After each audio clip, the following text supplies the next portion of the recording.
The following is a conversation between Matías De Stefano, referred to as me, and his higher self, referred to as I am. The date is January 14th, 2021, and the subject is the emotional aspect of the heart chakra in the sign of Capricorn. I am. What do you expect from others? Do you consider them tools? How are your links? Are they free or based on need? Me. Aren't all ties a relationship of necessity? I am. Exactly so. Do you know what a need is? Me. The search for something I don't have, filling a void with something external. I am. That is the meaning that has been given to the word need. However, it is not his true origin. Necessity comes from the Latin concepts ne meaning no and cessare meaning stop. That is to say that the term refers to something that does not stop, that never ends, eternal. The concept of ceasing refers to finding a point of tranquility, of stillness, with which denying stillness implies movement, something that never stops. Me. You just broke my head. I mean, we are in a world full of needs, and we seek all the time to supply the needs, to eliminate the needs, even as if they were bad words.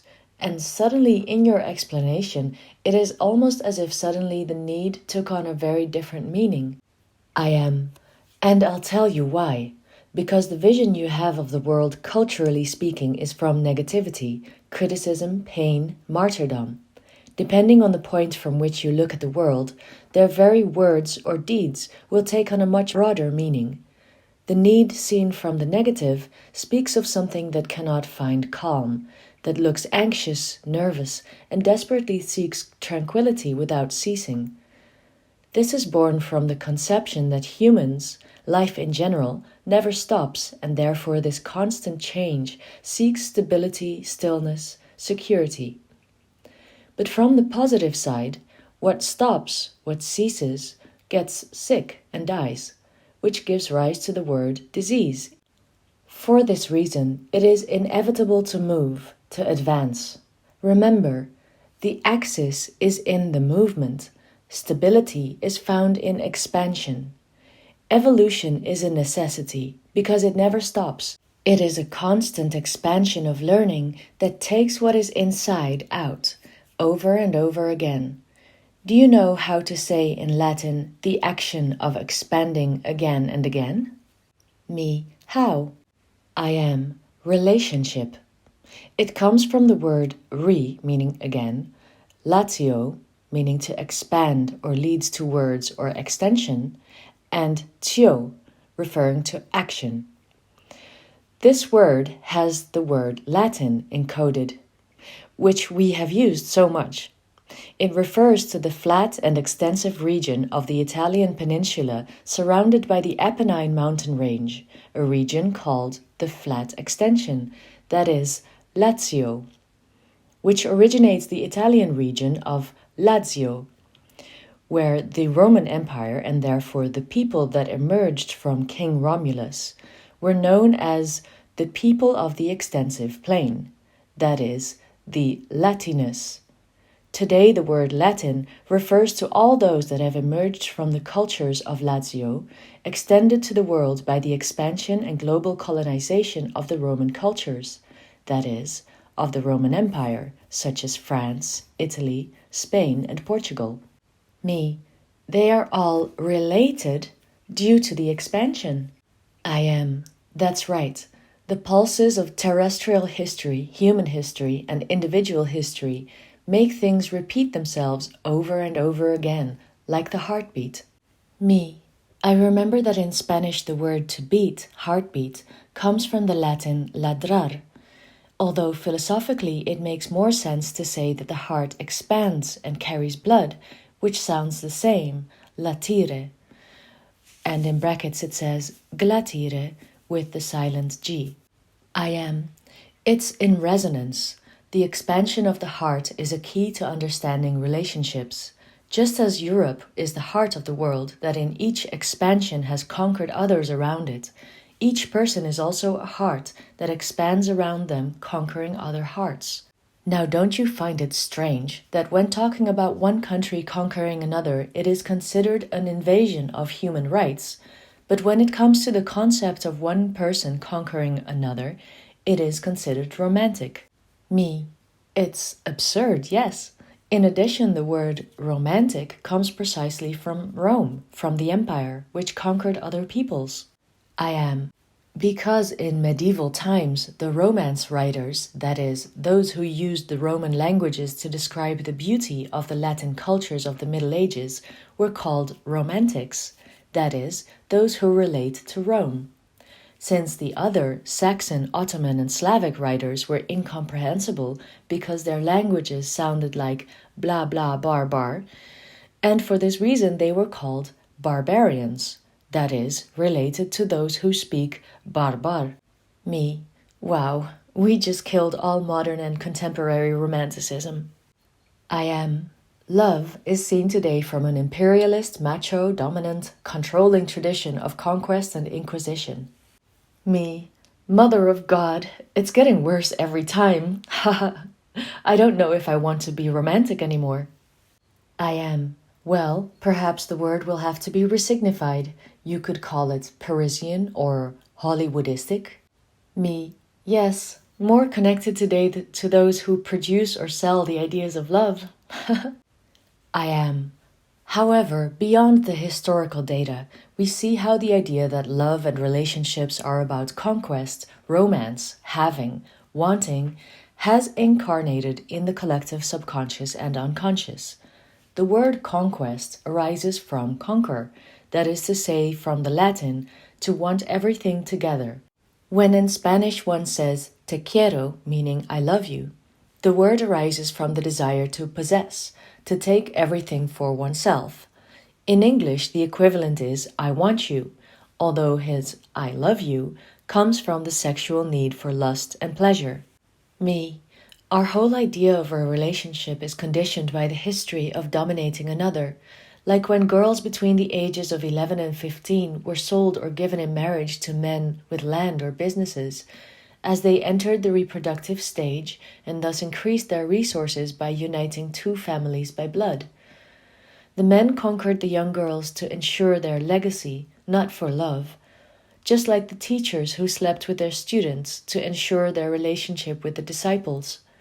The girls secured their future, the boys secured their place in the elite. Social concepts have changed, but in many this concept continues to exist in the subconscious, in genetics.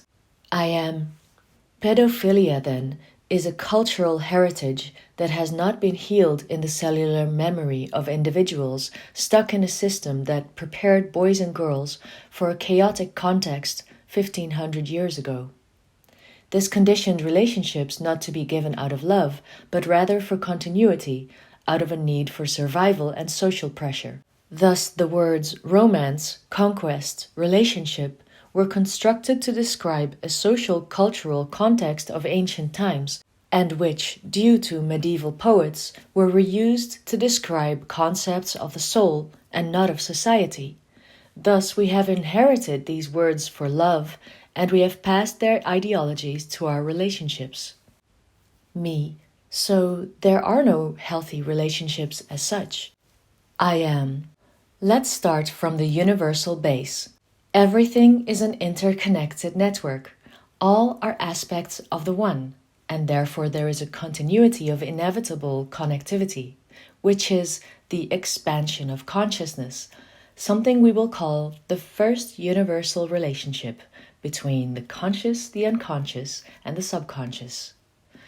We continue with the principles of the being. The three levels of consciousness mentioned become what we call spirit, soul, and body, which enter into a direct relationship, which we will call the expansion of the being. The third step is the physio-biological. Each internally, the individual possesses an inevitable relationship between its cells, organs, molecules, and particles, which we will call evolutionary expansion, which occurs through feeding and reproduction.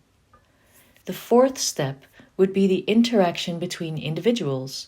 Here, relationships are based on the interconnection capacity of people who share ideas, emotions, and actions with the aim of transcending and expanding their being to others, what we would call interpersonal expansion.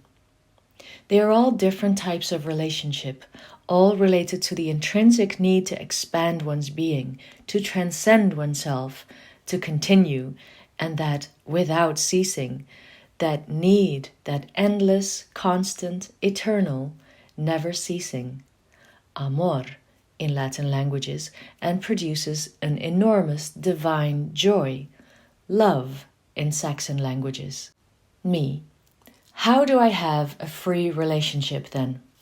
I am being aware of your needs. There is no such thing as a free relationship in the universe, since everything is a constant consequence of relationships, of links that exchange, and in the same way that an electron particle and a proton particle need each other, you will need others too to create an atom.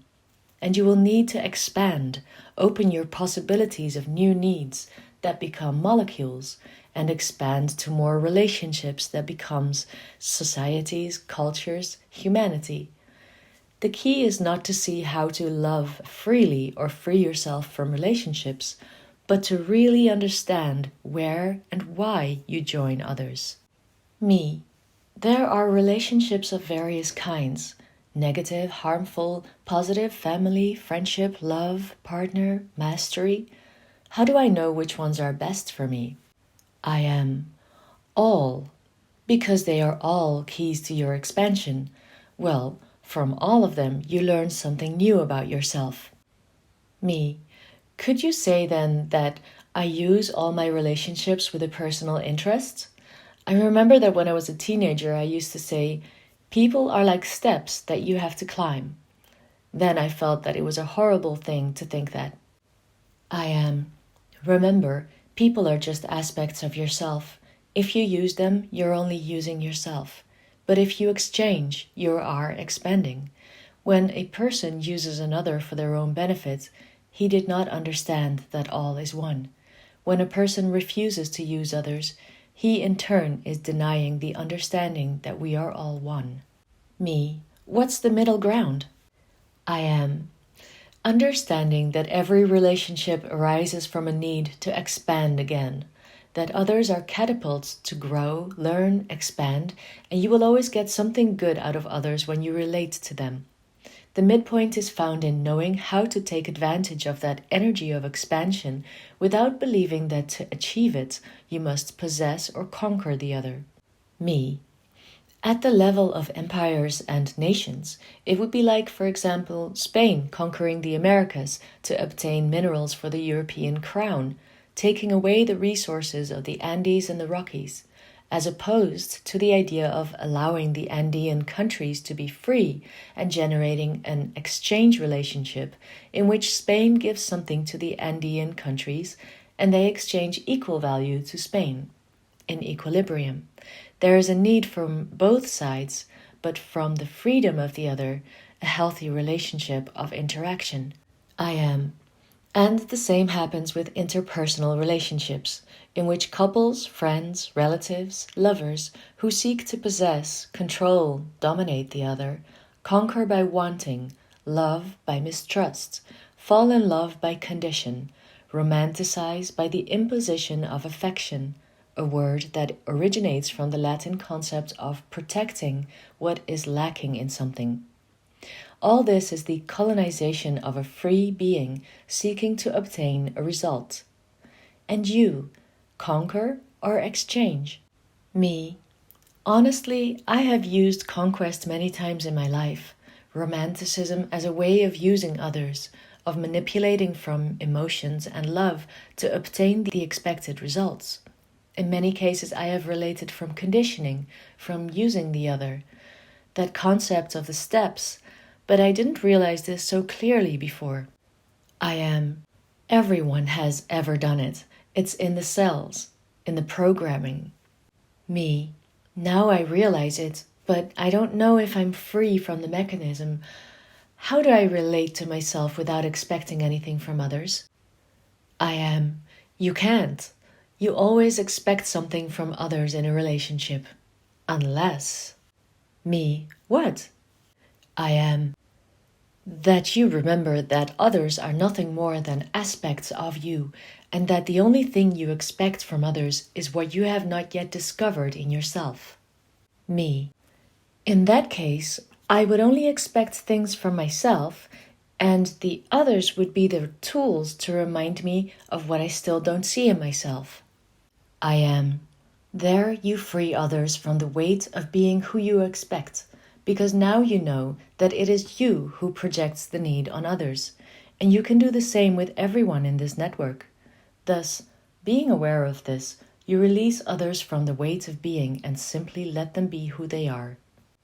Me, and there is unconditionality. I am. Remember, relationships are inevitable. They are a necessity. Love is eternal. Bonds are necessary, because we are beings in constant expansion.